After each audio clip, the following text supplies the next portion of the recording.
Halo sobat, kembali lagi di channel Juara Donghua. Kali ini kita akan melanjutkan lagi alur cerita Battle Through the Heavens chapter terbaru.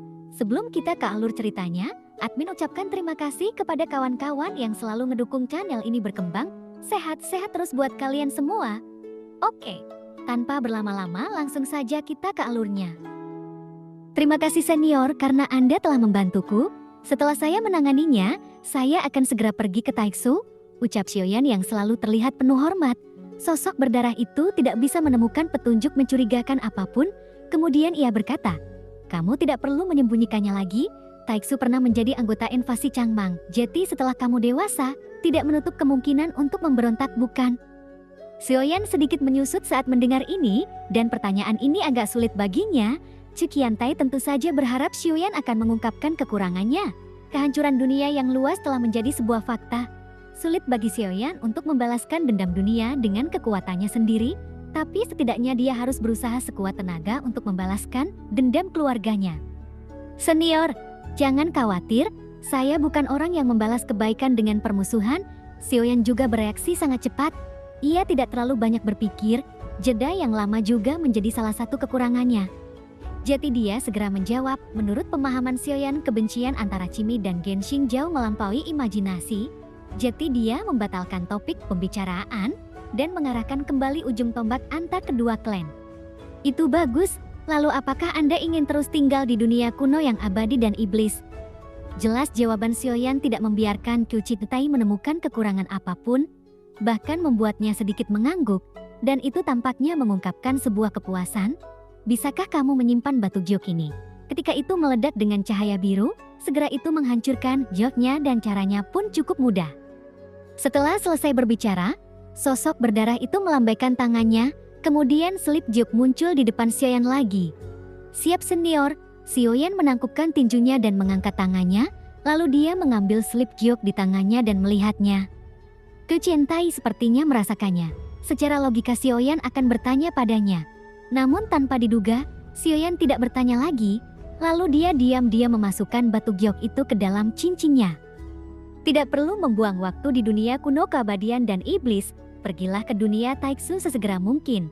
Saya pikir Anda juga harus memiliki sarana untuk melakukan perjalanan antar dunia." "Tidak, aku juga datang ke sini secara kebetulan.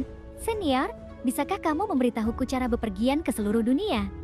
Godaan lain, hanya tes seperti ini levelnya terlalu rendah untuk Xiaoyan. "Itu saja, setelah Anda selesai memproses, hancurkan saja token yang kuberikan padamu." Xiaoyan bertanya, "Apakah yang di kiri atau di kanan?" Chu Qiantai berhenti sejenak, sepertinya dia sedikit menyesalinya. "Menghancurkan token akan memberitahu Anda cara menuju Taiksu. Jika batu giok ini bersinar, itulah orang yang saya cari, jangan sampai salah."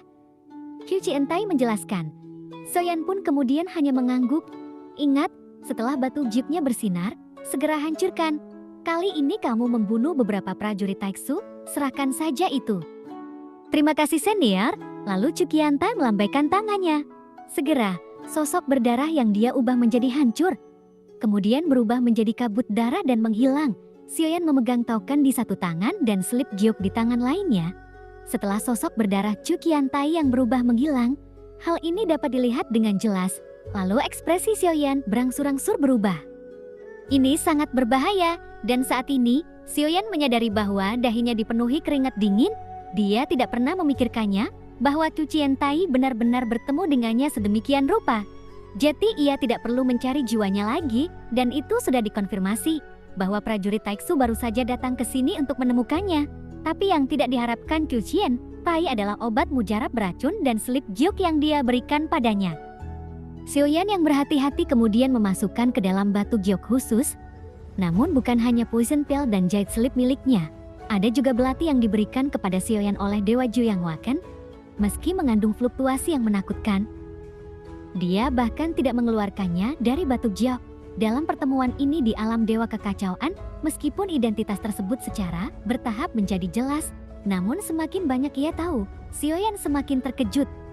"Setidaknya sejauh yang kami tahu, dalam identitas yang diketahui, semuanya adalah eksistensi teratas di setiap dunia. Dan dia adalah salah satu dari sekian banyak pria kuat. Ini sepertinya tidak pada tempatnya Dan di depan 4 orang, Xiaoyan harus berpura-pura bahwa dia adalah tiruan. Ia memikirkan baik-baik, dan ini sangat konyol. Di depan Tu Cintai, meski itu bukan kompromi, namun mereka juga menggunakan taktik membujuk. Xiaoyan baru saja menyelamatkan hidupnya dengan tidak mengungkapkan identitas aslinya. Tetapi jika ada 4 orang yang mengetahui, itu akan menjadi cerita yang berbeda. Terlebih lagi, saya masih seorang kaisar keabadian langkah ke-7. Jadi bisakah Xiu memandang Xiaoyan dengan serius? Adapun Liu Ruo, jika Anda tahu, saya khawatir masyarakat ke-6 akan membunuh Xiaoyan dengan cara apapun. Saya pikir tubuh fisik saya akan menerobos ke alam leluhur dewa asli, maka Anda memiliki kualifikasi untuk berdiri tegak. Tapi barusan itu hanyalah cara Cikiantai menggunakan mayatnya untuk berubah menjadi hantu. Anda dapat dengan mudah menekan saya. Karena kekuatanku terlalu lemah, terlebih lagi, Cu Cintai masih mendiang Raja Taiksu. Sekalipun Anda begitu kuat, Anda akan turun tahta.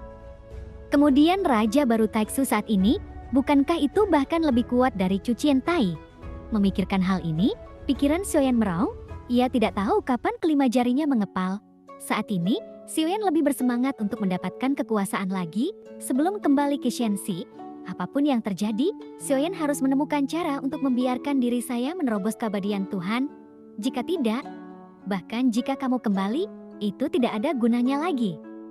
Musuh yang harus dihadapi masih terlalu kuat. Dengan penampilan Cu Cintai seperti itu, hal ini memberi Xiaoyan rasa urgensi yang kuat lagi. Dengan keinginan akan kekuasaan, jumlah kekacauan semakin meningkat, dan hanya masalah waktu sebelum identitas Xiaoyan terungkap. Namun, yang ingin dilakukan Xiaoyan adalah tepat sebelum identitasnya terungkap sepenuhnya. Ia berharap kekuatannya secara bertahap ingin menjadi lebih kuat. Xiaoyan setidaknya harus memenuhi syarat untuk berpartisipasi. Jika tidak, begitu identitasnya terungkap. Untuk Xiaoyan, ini adalah bencana yang akan datang dan dia hadapi. Setelah mengumpulkan slip juk dan token yang diberikan kepada Xiaoyan oleh Cu Qiantai, Xiaoyan melihat ke arah Tianjunzu lagi. Apapun yang terjadi, tujuan dari perjalanan ini adalah untuk merampas pilar Tianjun. Setelah Xiaoyan tidak menggunakan pilar Tianjun, ia sebenarnya kembali ke posisi semula. Namun setelah ditarik oleh Xiaoyan, semua keropeng batu di tubuhnya telah terlepas. Itu mengungkap permukaan emas gelapnya, dan ada garis misterius yang muncul di sana. Pilar ini memiliki semangat, saya harus menarik paksa dan melemparnya. Itu hanya bisa dihitung sebagai sebuah alat besi. Tapi itu jelas tidak pantas menyandang gelar harta karun tertinggi. Jika ingin benar-benar mendapatkan pilar Tianjun, maka itu harus diakui sebagai harta karun tertinggi. Xiaoyan mendekati pilar Tianjun, lalu meletakkan telapak tangan di atasnya. Perasaan dingin menyebar di ujung jari Xiaoyan, lalu Xiaoyan perlahan menutup matanya. Kekuatan jiwa mencoba menjelajahi pilar Tianjun, hanya saja Tianjunsu selalu memiliki kekuatan yang bisa mengusirnya sedemikian rupa, sehingga bahkan jiwa Xiaoyan tidak dapat menembusnya. Aku tahu kamu punya semangat, jika kamu tetap di tempat ini, kamu pasti menunggu itu. Tapi saya pikir tuanmu tidak akan datang mencarimu lagi, lalu luasnya pun telah hilang, dan klan dewa yang asli telah layu. Dia tidak akan datang lagi jika tidak ada hal lain yang terjadi. Seharusnya memasuki reinkarnasi ini, Anda tidak perlu menunggu dia lagi. Ens tidak bisa menunggu lebih lama lagi, karena pilar Tianjun memiliki semangat, dan perlawanan saat ini, itu tergantung apakah Xiaoyan bisa membuatnya percaya padanya.